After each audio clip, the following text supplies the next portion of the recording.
Namaskar, everyone. Well, it's Monday morning again, and we are on the balcony. It promises to be a beautiful day today after a rainy night. Yeah, so yesterday I spoke about the world as a dream, the dreamlike nature of the world, and I also spoke about we are never alone, and that's an important thing to remember, that the universe is alive in everything within us and around us. And the human tendency is to feel lonely and unforgotten, and somehow like a victim in this play of the senses, a play of nature, a play of the divine. Sometimes it's normal to feel that we are lonely, but when the consciousness has expanded, we are able to feel the universe, a presence of the universe around us. And it's a guiding presence, it's a liberating presence, it's an uplifting presence, it's a renewing presence. And we need to really understand and appreciate what that presence means.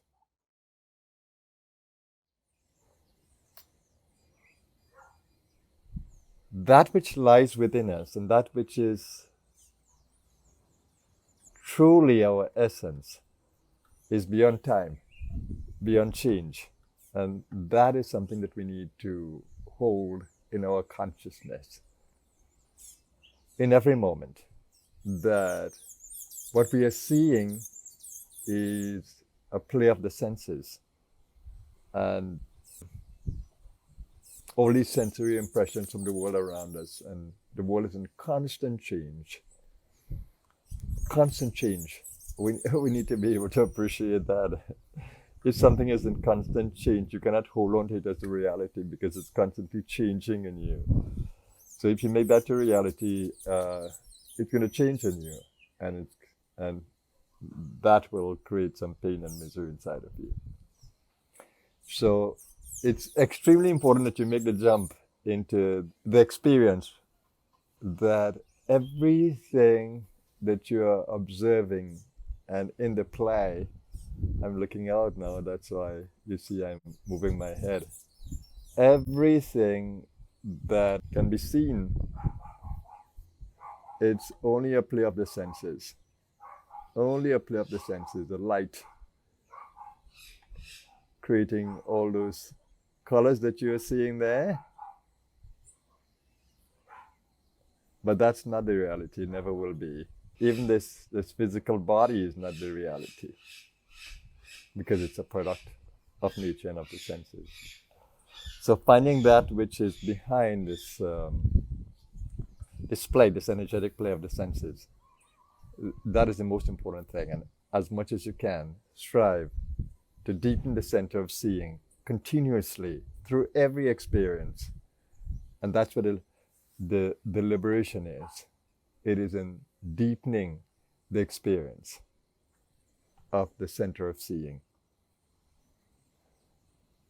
Patanjali says that when you stop the fluctuations of the mind, and of course the mind is connected to everything else, emotion and vitality and physicality, and when you are able to stop the fluctuations of the mind, when the fluctuations of the mind cease, then he says the seer will abide in its own nature. Then, and so that seer is what he calls it drashtu. Tada drashtu swarupai avasthana. That the seer abides in its own nature. It's a verse that I absolutely love, because it is the depth of seeing that is important, and the more the fluctuations of the mind you're able to bring it into stillness, then you are able to see from a deeper place. And that's what we should be striving for continuously. And I've been telling you as well that the sitting meditation is for nourishing the body and for detaching from the senses and going deep inside. That's the value of the sitting meditation, that you can shut the wall off, the wall of the senses. But being active in the world is another dimension to meditation, and it's one that I absolutely love. That you can act in the world, but you can act from a center of seeing that is equanimous, that is not driven by likes and dislikes, but really seeing things objectively. So that's the goal when you are in the world, to be able to see without judgment. And if you can grow in that consciousness, then you're getting deeper and deeper into that liberating state of the seer. So that's where all the sadhana is, getting into the center of seeing. And we need to really do the internal sadhana to get there, because the external view is not going to change until we are internally centered in the deepest center of being. So it's important to really deepen that center of consciousness from where you are observing the world. And you can do that by really beginning with a thought, really centering behind the mind. And of course, it's the ego that's doing that centering. So learning how to observe things clearly, seeing them for what they are as much as you can. So becoming silent, becoming observant, becoming non-judgmental, becoming objective, all these are extremely important practices. And learning to come into stillness. So then we need to still the senses, pacify the senses, because the senses, like we have heard, are like unruly horses drawing a carriage, and we need to pacify them. And that's where the pranayama comes in. So you need to be aware of your breathing as well in the meditation, sitting meditation, also in the active life. You need to just watch the breathing and always ensure that your breathing is stable, and ensure that you're breathing as much as you can with the full lung, as much as you can. Sometimes when you're taking up in mental work, you need to come off a little bit to fully breathe again and oxygenate and then go back. But you need to be conscious of the breathing throughout the day. And not that you become paranoid about breathing, but you learn to understand the power of the breath to recharge you and to sustain you and to center you. And so as you begin to observe the mind, use the breath intelligently to connect with every other level of being, because the prana of the breath connects to every level of being through the chakras. So during the day, keep attention to all the chakras, from the root, sacral, navel, heart, throat, and brow. Keep an eye on those, because those are important chakras in activity, how you use all of them. And of course, the control center is in the mind. So how are you using it? If you really boost the belly, you feel a confidence in your activities. You feel charged up and with a lot of gut power and gut intelligence. When you boost the heart, you feel much stronger in emotional balance, and you're able to communicate so much more with your world through the heart, through feeling, through emotion.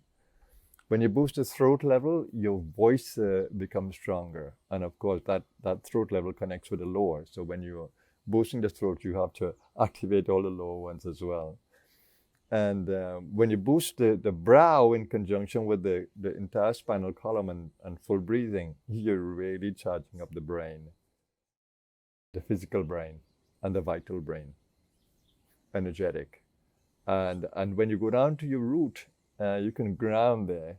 So all these are important practices while it's an activity, and not just in sitting meditation, but while it's an activity. And that's my joy. As I speak to you now, my consciousness is centered along the chakra column. And I can feel the strength of the navel, I can feel the strength of the root, I can feel my feet on the ground, and I can feel the beauty of sitting in balance, and the beauty of the mind being connected to all of these, and feeling the balance it brings to the whole physical experience. But that's the beauty of it. So it's like living in sadhana, living in the practices, and really tapping into all the resources you have as a spiritual being in a human experience, to live the human experience, tapping into all the resources you have. And that's truly being alive.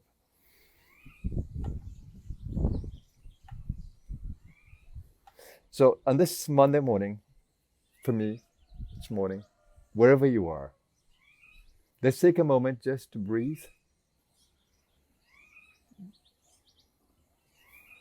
With the eyes open, no eyes closed.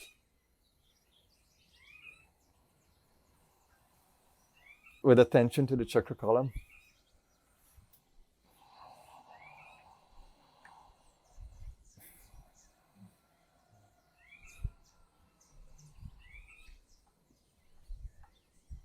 Feeling a connection between the brow as much as you can, or between the head and the heart and the gut and the root.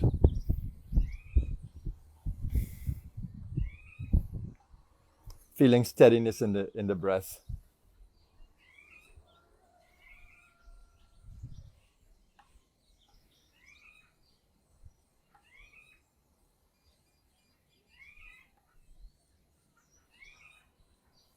And just enjoy that little bit of stillness. Just with the breath, just with the peace of mind, just with stillness and awareness.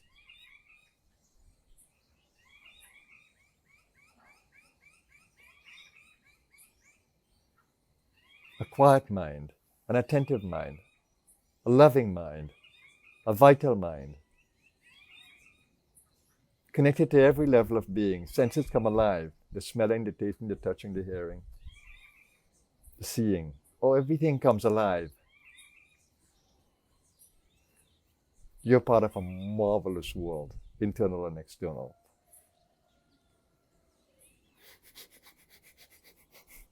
Know it, feel it, experience it, and live in the flow. Live in the guidance of the inner self and the flow in the outer world, observing the presence of life everywhere, the manifestation of the universe. In divine expression.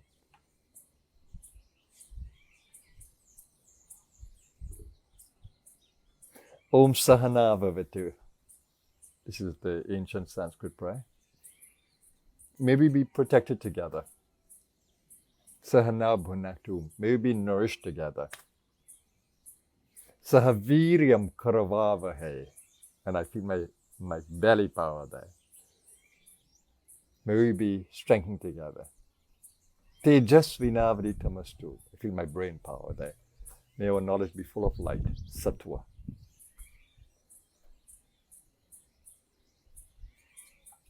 Ma Vidvishavahe. May we ever stay in connection with each other, with the essence of life, and with our marvelous universe and flow. Om Shanti, peace. Shanti, peace. Shanti, peace. Have an amazing day, everyone. Namaskar.